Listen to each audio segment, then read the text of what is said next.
There's a great book called Hysteria, the Invention of the Vibrator, where she goes through the history prior to the development of the vibrator, then development of the vibrator, and it basically reads as a history of female sexual dysfunction. The entire book is basically females, even if they prepared, even whatever, males tended to define sex by what they did, and then the females were left frustrated, and the vibrator was invented for doctors to treat the symptoms of what for all the world looked like sexual frustration. But the doctors hated doing it because it took too much time, so they developed a machine, and that's what we call a vibrator. That is free information. So they had it there, but basically women were told, suck up. So they were told things that might help, but they weren't told, demand that you get satisfaction. That still happens today, people. Don't really think of the Victorians were weird people. In most hookups, the females don't orgasm. I'm not looking at anyone who's right? I mean, so if you think about it, that is quite peculiar. How we don't think of it as that is just one more symptom of this general thing that we've been seeing. But if you're hooking up and you're not getting any sexual satisfaction out of it, as the male is, we're basically still saying sex is defined by the male. I give you that for free. I can't wait to see the feedback on that one. Also, during this period, so we're looking at the early 20th century, sex appeal replaced submission. When they gave people a list of things they were looking in their spouse, submission used to be the dominant trait men were looking for, and then it became sex appeal. This stuff astounds me. Like they're like, wait, okay, which would I rather have, submission or sex appeal? Oh, tough choices. Here, as a consequence of this emphasis on sex appeal, what happens if you read the diaries of people during this period? They stopped talking about self-improvement being an internal thing. I need to become more virtuous, etc. They started talking about how to become more attractive. And in the psychology of advertising course, we're going to discuss what happened here. All these products started being invented to make women feel that their bodies were, how do I say this? Inadequate. There's a nice word. Like I remember this ad from like 1904, and they can't say the word underarm because underarm is forbidden to say, but they're like, in the curve of a woman's arm lies a stitch. They don't say that, but they might as well. This isn't that long ago. 100 years is just a drop in the bucket. I don't know. All right, moving along. In short, so to wrap up this little tour through history, our current views of relationships are really, really new. You should give thought to what you're looking for. It is so easy to go, I need someone who's sexually fun, who's blah, blah, blah, blah, blah, blah, blah, versus going, what happens when you are mad at this person? Right? They haven't taken out the trash for the 400th time. Do you really care how pretty they are?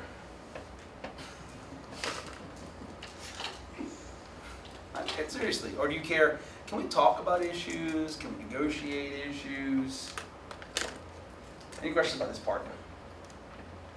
Because I found this, I'd given this lecture for a while, and I was always like, is there a list of things that people are looking for? So this is, as far as I can tell, the list of what people want now in America, 2013, in romantic relationships. Now, I'm going to give you a lot, so I'm going to go through it. I'm just going to give them to you, then I'm going to put them online, just so we have them.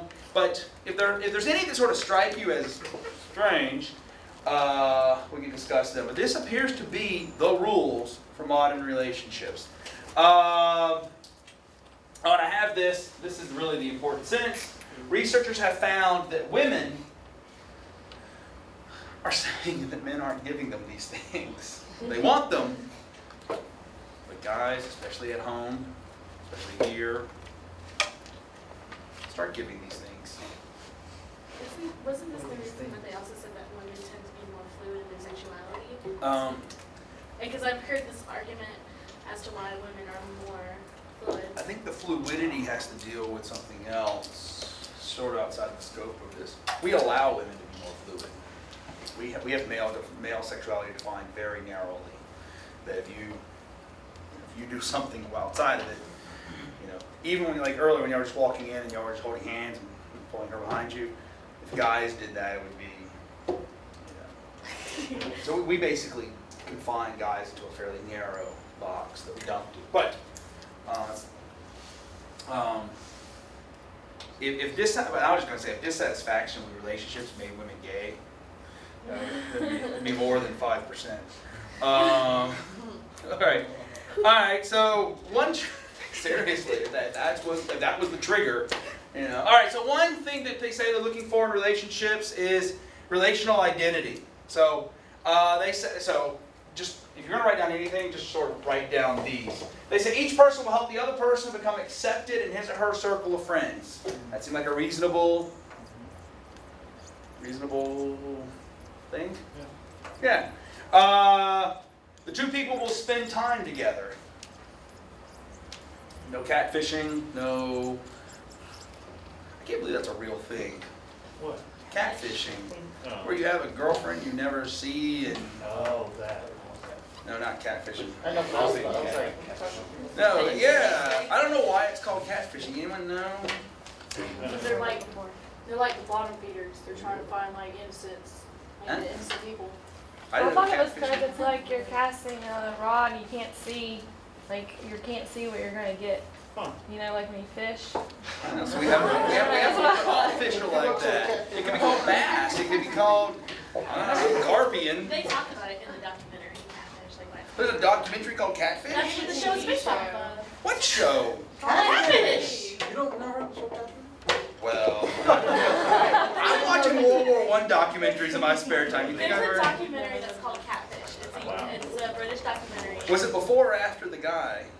I don't know. The football player dude? Before. Way It came out. So this is a real phenomenon. Yeah. There's a whole MTV. I know this is, okay, first off, it's on MTV, I don't know about it. Yeah. No, I'm not saying that in a pleasant way, that just sort of, I don't get I still it. think of MTV as music, but. No, there's no music on this. So there's a show called Catfish about people who never meet their significant others, who are bottom feeders, All my trying to get baby. money. Why would you go on that show? Yeah. I don't know. If I would go before. It's like if someone says, hey, would you like to go on Jerry Springer? I might ask a couple of questions before I got on the plane. Well, the guy on the show makes it where they can meet each other in person. Really? Yeah. Then it's no longer catfishing, right? I think it's kind of the point is to make them meet each other so they can decide if they really want to be in the relationship or not. And usually it's one of them is lying and it's not the person they thought it was. Now I have to watch this show. I will watch one episode of this. All right, let's see some other things real fast. The two people will acquire possessions together, right? So if you've ever broken up with someone, this becomes a problem, right? Because you're like, is this my terracotta doll or is this yours? Just if anyone stands out as, oh wait, that's weird. The people attempt to satisfy the other. The two people will be emotionally tied. Seems legit. I'm gonna get to one that you're not gonna like. Other people will recognize them as a couple. That seems like so bland, but it's like. It's cute. But think about it. It's like, are y'all a couple? I don't know. What? Why would that be the third? If none of your friends knew that y'all were a couple, I mean, is that for friends or just anybody? that other people in y'all, well, it goes back. Exactly, that's friends. So is that, People, I would say, I mean, just casually, people ask. They're like, so what are y'all two? Like, people sort of want to know how to respond. Is this person free to try and hit on, or are they spoken for? I like that phrase, spoken for, actually. Like, all right, so. For both people, the relationship will be more important than jobs, family, friends, etc. You like that one? That's one. No. All right, so I think here they're talking about marriage, if that's or something in that domain. So even in that though, I mean, your family is your family. I mean, I'm not gonna. Your family is your family. Yeah, if, you know, my mother or grandmother needs help, I mean, I'm gonna help them no matter what. Well, so you're married, you know, your grandmother for some reason has taken a hatred to your wife. It's Christmas, your wife wants to have Christmas, it's time for y'all to start your own traditions, grandma wants you to come. What do you do? You can only do one. I have to have a talk with grandma. You're gonna have to, but you notice what you even said, you're gonna have to have a talk with grandma, not. The people in the relationship will think their relationship is unique. Right? No one wants to go, I love you just like everyone else. You know? Everyone else has felt this way. Free advice, don't call someone your current soulmate. That's bad news. I should give these. Let's see if I can read them. Both people will know and accept the other's weaknesses. They'll respect each other. They'll feel comfortable around each other. They'll mesh. Any that seem... I like this word mesh. It seems to capture something. Especially if you've been on a trip with someone who you don't mesh with. You just want to kill them. That's never happened to me. But. So acceptance, coping, respect, relaxation. Or this one. Both people willing to talk and be comfortable talking with the other. Both people will show one another that they like each other. It's so funny, but I see so many couples who I go, do y'all actually like each other's company? Like, I know people who, the way they talk to each other, I think, wow, are y'all in a perpetual fight? Yeah, man, where's me out? I leave. People. Yeah, just, I mean, it's like, I went to a reunion last year, and this person showed up, and the way she talked to her husband when she first got there, I was like, wow. What? It wasn't love-hate, it was just, she would go to the car and get this, and he would go, and he would sit there. You can tell there's been a fight that had like many times. She goes, I told you once, blah, blah, blah. You're like, wow. Let's see. You go like these. Fidelity. Do both people be emotionally, oh, here's a good one. Emotionally and physically faithful. What does that mean? I don't want to know about the physically part, although that is a legitimate question. Like, is texting or even, let's say texting, is texting someone of the other gender cheating? No, If- yeah. What you texting? How do they know about that? There's to an extent. All right, let's look at, so you were like, what were they texting about? Just their day. Hey, in class today we were talking about this. What do you think about blah? That's cool. Yeah, that's fine. That's fine. What are you wearing?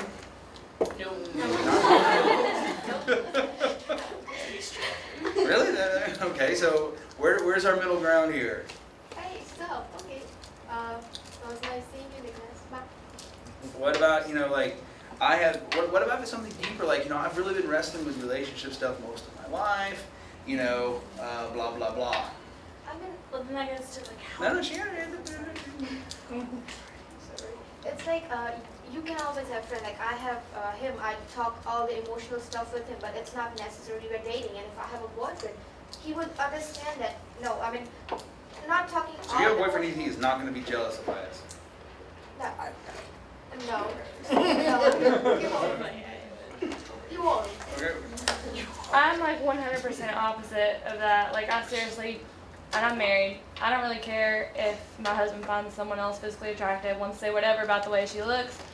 But if he's gonna talk to her about all his emotional issues and all his personal problems and not come to me about it, that's where I don't like that. That bothers me. So, like, how do we, I agree with you that historically I've gotten that pattern where it's like there are certain things that you've got to go to your partner with first. Yeah, that's what I mean. You cannot talk like I cannot talk everything with him, but there are a few things with which my partner won't understand. Like, cause he don't This know me well hypothetical enough. guy who, I mean, he's going to be a real guy who's going to see him and go, is he competition? I mean, I personally feel that if I'm telling something so something to someone else that my partner would be offended about, I would have to think, well, first of all, like, if I'm telling someone else this, then there's something wrong. But how do you know they're gonna be offended? It could just be, I talk to you about some things and I talk to you about some But then things. why wouldn't, if I'm. Because maybe it's because she's my partner that I can't talk to her. Then there's a problem. I I don't know, I'm not y'all. I mean, even if it depends All right, on we're out of relationship. time and we're like, y'all can fight and we can still talk and I'm saying that we have to, whatever.